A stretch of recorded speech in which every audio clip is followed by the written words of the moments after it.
নতুন প্রবাসীদের জন্য আরবি ভাষা শিখুন, চ্যানেলটি সাবস্ক্রাইব করুন। মাকসালা এর অর্থ লন্ডি। আমরা বলি লন্ডি, আরবিতে বলতে হবে মাকসালা।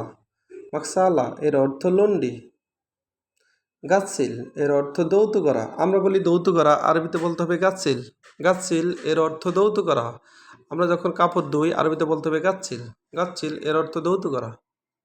মালাবিস এর অর্থ কাপড়। আমরা বলি কাপড়, আরবিতে বলতে হবে মালাবিস। মালাবিস এর অর্থ কাপড়। কাপড় এর আরবি হলো মালাবিস।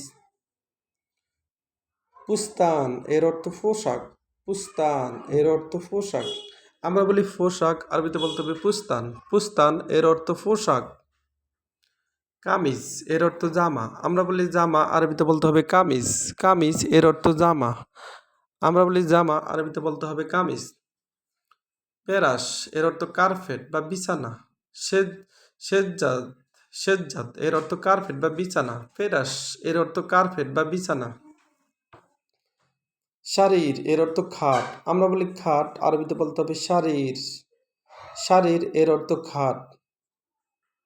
সুক এর অর্থ বাজার। আমরা বলি বাজার, আরবিতে বলতে হবে সুক।